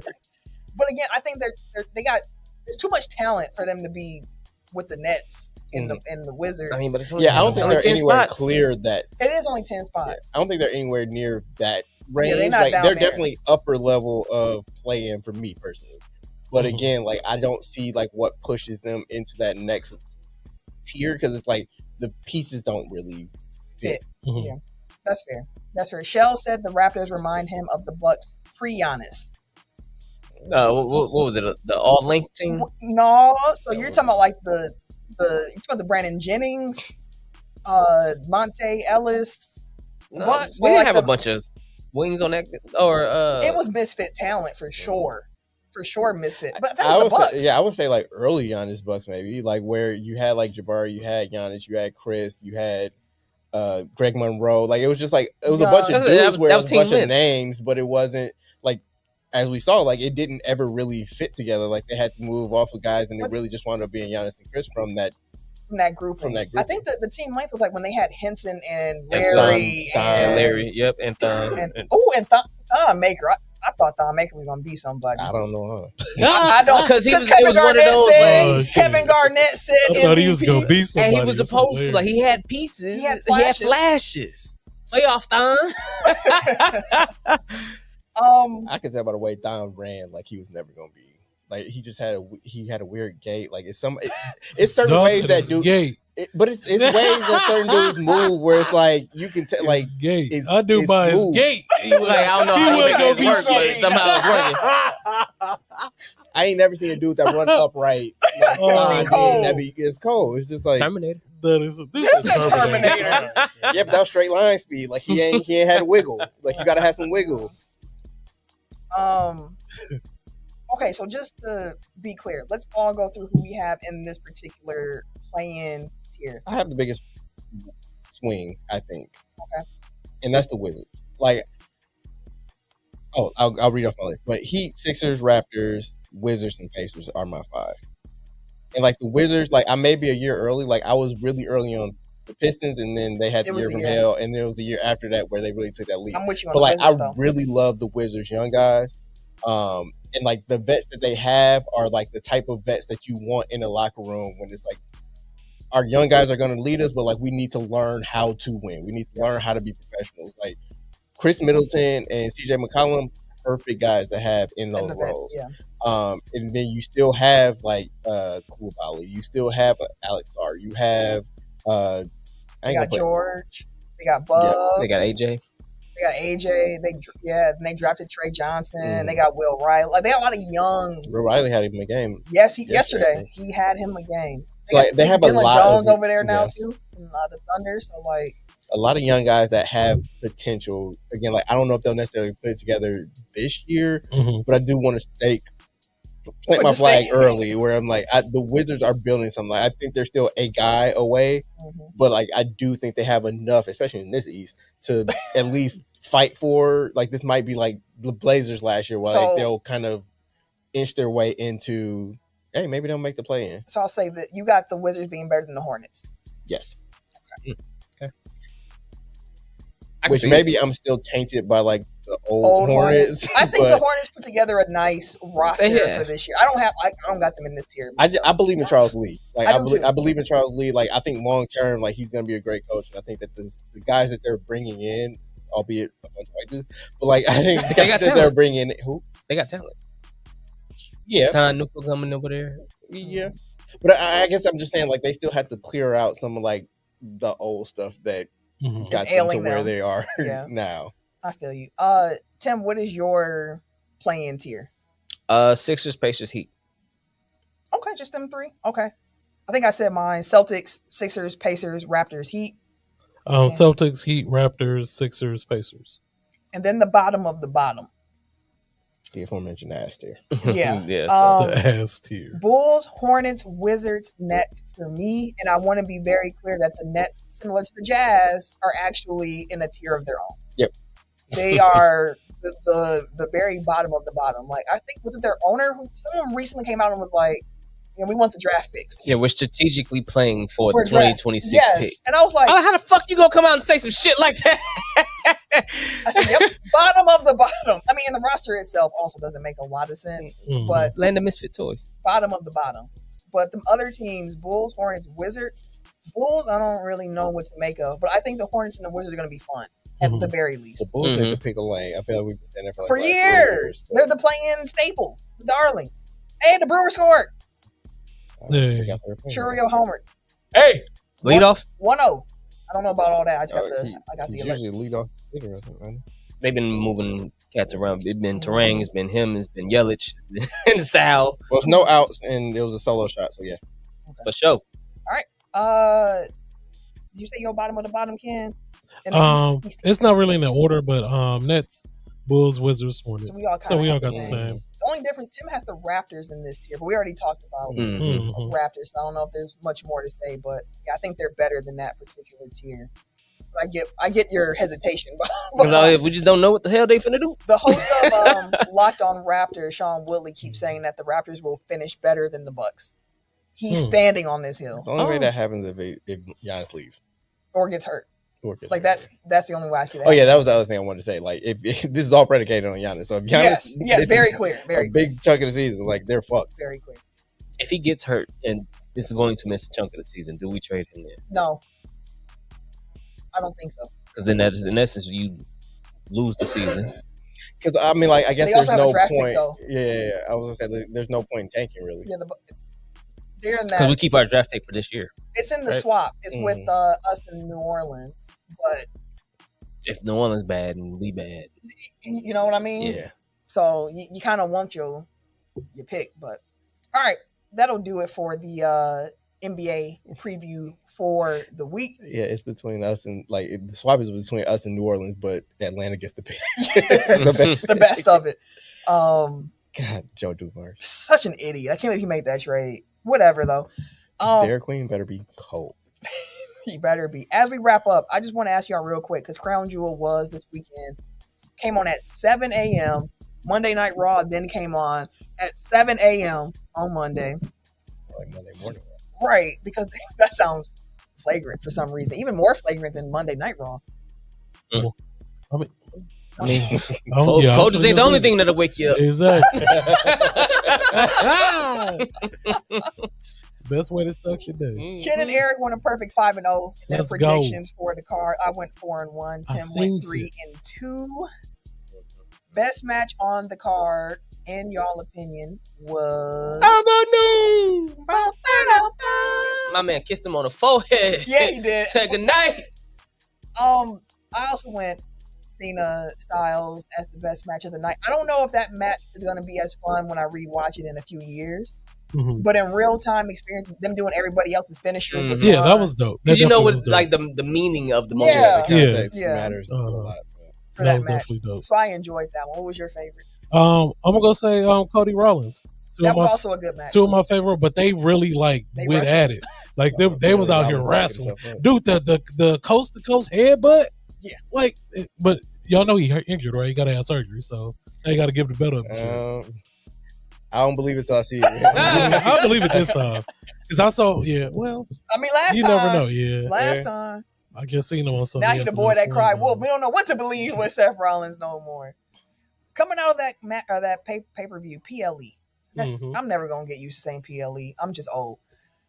Which storylines are y'all most interested in? Because Monday morning Raw this week. Morning. That's the title. That's the title. Monday Morning Raw. That's the title. Which storylines are y'all most interested in? Because the Vision. I think that's it. The Vision is no more. Yeah, and I put this over before I saw what happened. I was like, oh, there we go. And you want to know what was next for the Vision? Yeah, because you got to make it make sense. Like you got Paul Heyman trying to do his own thing. You got Braun Baker trying to be. Is he trying to, be the top dog, the alpha dog, and all of that? But then you got the other Braun. He just, big meaty man. That just, like all he do is just do them splashes. Talk about Monday Morning Raw. Yeah, yeah, it does fit. But he just do his job. He just beat up guys, and that's it. I didn't expect it now. Mm-hmm. I'll say that for the Vision splitting up. I didn't expect it now. It sounds like it wasn't coming unless. Until Steph got hurt. So it felt a little rushed. I'm like, oh, we here already, but I guess you could flip it as he took that spear too. Yeah, he did. I was like, damn. You can say once Bronson beat Roman, that they was kind of like, do we need you? You don't need us. You made it very clear you don't need us. We don't need you. We going to. And the way that Braun Breaker did it, where he turned and the two of them were like, wait, what's happening? He walked to me like, Bronson, like, what you gonna do? What you gonna do? Like, what's up? You either with me or you against me. All right, man, I'm with you. Go to Paul Heyman. Bring his ass over here. Go to Paul Heyman. What you gonna do? I'm gonna hold y'all hands up. Exactly. Hey, I mean, y'all standing in the ring, he lying down. Like, right, like, of course. What you think I'm gonna do? What you want me to do?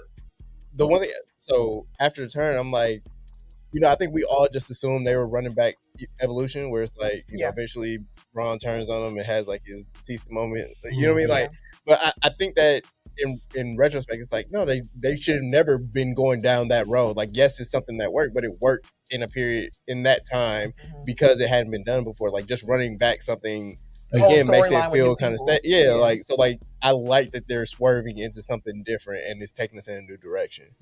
Swerve in that corner. Whoa. Still slept. Thank you. It still slept. But yeah, I'm with you on that. The Vision surprised me. I was mad. I opened up Twitter and I saw it before I actually watched Raw, and I was like, this is why I hate that Raw came on at 7 a.m. because I didn't have time to watch this yet. And I texted my husband immediately, like, stay on social media. I want to try to have you save this because I couldn't save it for myself. So, but yeah, that's one for me for sure. And also just the heavyweight championship picture on Raw has been really fun with like LA Knight and CM Punk and they beef and Jey Uso and what's happening with Jay and Jimmy and Roman. Like that whole dynamic, I think, for the championship has been fun. So that's been one. And apparently, like they just threw a wrench in all that because the champ just got hurt apparently. Yeah. So, yeah. Might be Punk's time, but man, I want that LA Knight title run. I want a Drew McIntyre title run. I really want Drew deserve it. Drew had one. But no, not with people though. Exactly. He did it from the screens. He did it with the screens. He had some with people. For 5 minutes. Not in 5 minutes. I don't know how long he had the title before he got cashed in on at WrestleMania. Yeah, it was about 5 minutes. Like, that's... Yeah. But, scale of 1 to 10, what do y'all rate Crown Jewel? I give it about a 7. Yeah, I was like, it's way better than WrestlePalooza. That was my main thing, so that's what I was traveling in jet lag, so I haven't watched it yet. All right. That'll wrap up that portion, and we're going to do your movie question next week. Okay. Shout out to the Las Vegas Aces. WNBA champs. Asia Wilson, one of the ones. The GOAT. GOAT. Yeah. Big GOAT. And shout out to the Brewers, who did defeat those Cubbies. A lot of L. And I just want to say this Brewers run, I say this every year, playoff baseball. Yeah. It's so stressful. You were gonna say fun and amazing. It's fun. I love. I'd be stressed out. I can barely watch. It's the best part. That's the best part. And I don't know how y'all do it because y'all even more invested than I am. That's the best part. You be sitting there looking. You're like, what the fuck you doing? Heart me just. Dude, like it was. I don't remember which at bat it was in the bottom of the ninth, but I was like, my heart, like I could feel. Like it was before that. Before that one. It was like whichever one was the walk, Contreras maybe. I was just like, I could feel it like on the outside. Because everybody on, dude. Speaking of that, the play, the double play, the grand slam. No, that was cold. I saw Shaolin mention that too. Amazing. That's one of the craziest things. That was one of the best plays. Period. Yeah. Dog. Period. Sal Freely, when he caught it, he looked confused when he threw it and he called back. He's looking like, what happened? No, but you should have seen, like, when he caught it, he was like a madman. Yeah. He was looking, oh, get that bitch here. But, I mean, that's really the life of an outfielder. Because out center field and left field, like, once you catch that motherfucker, it don't matter if you stay cheering or not. You have to remember where you are in the game. Who's on first, second, third? Who's the cutoff? He either hit the cutoff or am I going to making a straight line a second? 99 times out of 100, you're supposed to hit the cutoff. But, like, you got to remember, if somebody running or not, are you tagging up? Because you still getting your bearings. After you done bounced off a gator wall, you got to turn around and that was pure instinct from him, because it was just like as soon as he caught it, he didn't think about it. He just launched that motherfucker went right into the on a rope, boy. Who was that bat who almost got hit by the pitch? That was Terang. How did y'all feel about that? Because in real time, I was like, you gotta lean in, and people were mad at him. I was like, I can't be mad at him that he didn't get hit. I was talking to Tim about it earlier. Tim, Triple T, and I was like, to be fair, everybody say leaning in on it. I was like, but as a player, you've been beamed throughout your career. You done been hit with example like now you get hit with a 98, 100 mile an hour motherfucker. Like I think those when you get hit, it ain't just like I'm hurt. The same size of the ball, bro. That shit hurt for weeks. That's definitely like weeks. It's not my leg, so I don't have. But he said after he's like, I ate that motherfucker. I think in real time, you saw him like once he leaned back. When he kind of turned around, it looked like he was looking like he looked at the dugout. I was like, "Damn!" Like, I should have that's the game. Tie game. The bases were loaded. Yeah, and then Vaughn's right behind him. Yeah, and that's Mr. Clutch. Yeah, as soon as I saw that pitch, Chicago was mad about Vaughn. Like the White Sox, because technically he was the worst player in baseball. Yeah. Technically, he was by stats. He was the worst player in baseball. And now look at him. But I didn't know he was a former first round pick. Oh, he was like top 3. Yes. So he came over to Milwaukee. He was like, let me show you what the fuck I used to do. And I'm with it. Back to the hit with the pitch. Have y'all, because you two actually played baseball, Ken and Tim. Have y'all been hit by, actually hit by? Hell yeah. That shit, I done hit in the back. I done been hitting the thigh. I done been hitting the leg. I done been hitting What was the most painful place in the back? No, I caught a concussion. I caught a shit. Hit you in the head? Yeah. You saw that coming. No, I was pitching. It was a comeback. It was a comebacker. Oh, damn. I was pitching. I caught it too. But it hit me. It came back. Oh, because your ass was leaning into, No, the pitchers know how. When you pitch, you're taught how to throw it so that don't happen to you. Yeah, again, I know. You saw it coming. I did. I was trying to go ahead, bro. Because they definitely tell you, like, hey, you keep throwing it like this, and you lean in this way, you're going to get hit in the face. But I was killing it with it, fam. I bet you was. I was killing it. Stuck your little neck out there for too damn long. That motherfucker came right back. Yeah. Because they say it all the time, like, hey, if you keep throwing it right here. Josh was homer. Oh, shit. 1-1. Bet. Who's it, Tesker? Hernandez. Yeah, same dude. So, yeah. It hurts. I can believe it. Shaolin said he's been hit by a pitch too on many occasions, and he also said that ball was coming straight for his kneecap.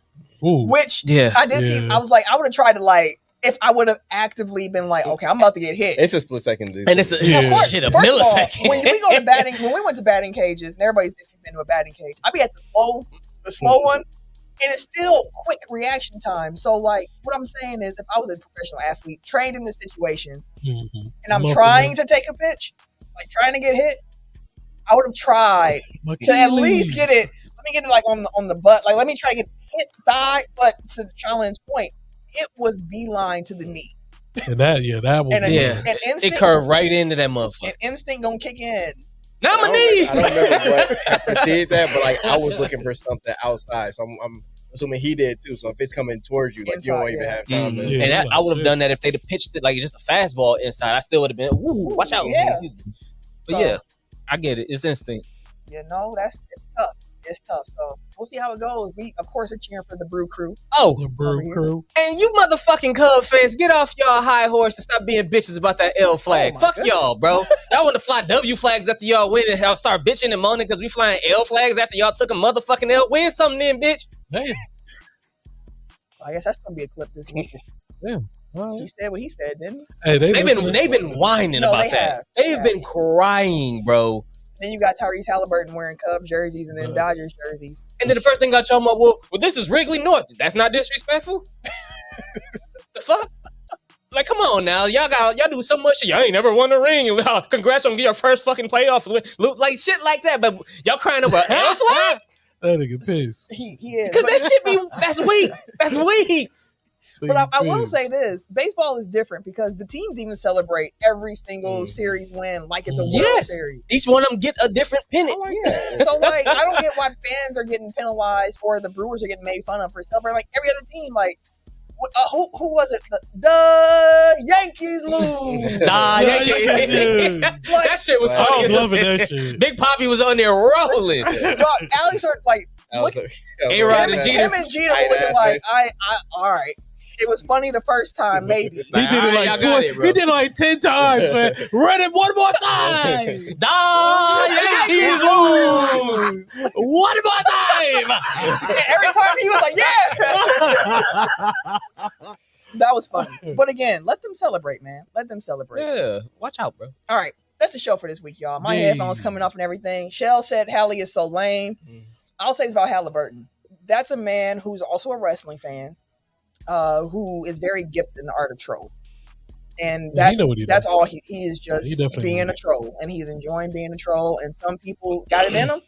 Personally, my trolling can only go so far. I don't think I could put on like a Bears jersey and be like, yeah, take that Green Bay. Like, from a Cubs to a Dodgers jersey. You know what I mean? I did. Yeah, I was reminded that he was supposed to throw out a first pitch in the Brewers game, and they canceled that last year. Put him out, after the first playoff series. I don't get what. Okay.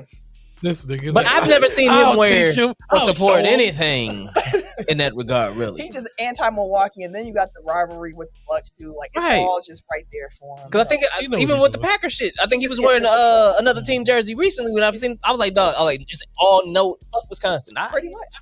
He's just trolling. He's just trolling. You know what he's doing. I only know what I see. It's a thin line between love and hate. And when, right.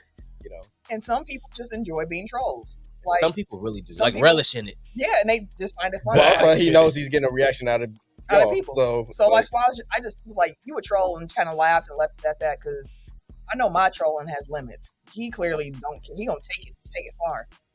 Which, as we wrap up here, everything my Uncle Tony, who passed away, but when he was getting the blood transfusion, the nurse believed he was a Bears fan because she was such a big Packers fan. Mm-hmm. He just found it funny to mess with her. He didn't even like the Bears. So when I came with him, and she was like, your uncle, I love your uncle, but how do you do with him being a Bears fan? I looked at him, and he kind of laughed, and he's like, yeah, you know I love Chicago. And when she walked away, I said, what is this about? And he was like, it's just funny to make her mad. And he laughed, and I'm like, you don't even like them. That's funny. But troll. Uncle Tony was a troll. The Dodgers scored again. They got that type of lineup, boy. They sure do. They just double. He ain't been doing shit in the play. All right, we got to get out of here. Mm-hmm. So we will. Hope y'all appreciate the show this week. Follow us on our socials at Technical File, TECKNICALFOUL on Twitter, Instagram, TikTok, and Blue Sky Technical File Podcast on Facebook and YouTube. If you want to follow me personally, you can catch me. Wait a minute. On Twitter, Instagram, Blue Sky at Camille Monet, CAMILLE MONAE, and other places you can find me talking sports, Locked On Bucks, Locked On NBA, Ahead of the Pack, Pack a Day podcast, and then Pack a Day podcast after every Packers game on the YouTube side of things as well. I'm Eric J. Don't follow me. I'll take 5. Appreciate it. Everyday_gentleman on Instagram. Can't hear us 216 on Twitter, Snapchat, and Blue Sky. That's about all. And it's your boy, TIMKINZ, the number 3, a.k.a. Ass Ketchum, a.k.a. Mr. Give It To Me. I guess that's it. That's all. Sure enough. Ooh, that was a moonshot. Who is pitching for the? Do y'all know who pitching? Freddie Carlson. Ooh, oh, not strikeout Freddie. Yeah, let's just play that music. Hit him hard. Let's Nah. go. Oh yeah, Freddie on double. Running back like where's my replay? Got it all in the mix, no DJs. It's hard in the game, now he down with the lady. It's spitting real time, entertaining. Other parts, I stand the game up and they get stuck back down like a WrestleMania. Tell them that the better get they know ready at a home city, you know, get it ball, keeping on the low setting. And you know what you say, so we never gotta get telling everybody else that you get ready. Ain't nobody else doing this like I. Better keep them cameras and microphones hot, cause this one's a vibe. Gotta run this race with my tribe. Going live with the pie. Do it like it's no tomorrow. Came to my ear later. Shout out to my point guard. We about to hit him hard. Got him throwing in the tap. Tell the red blow the whistle. This is technical five.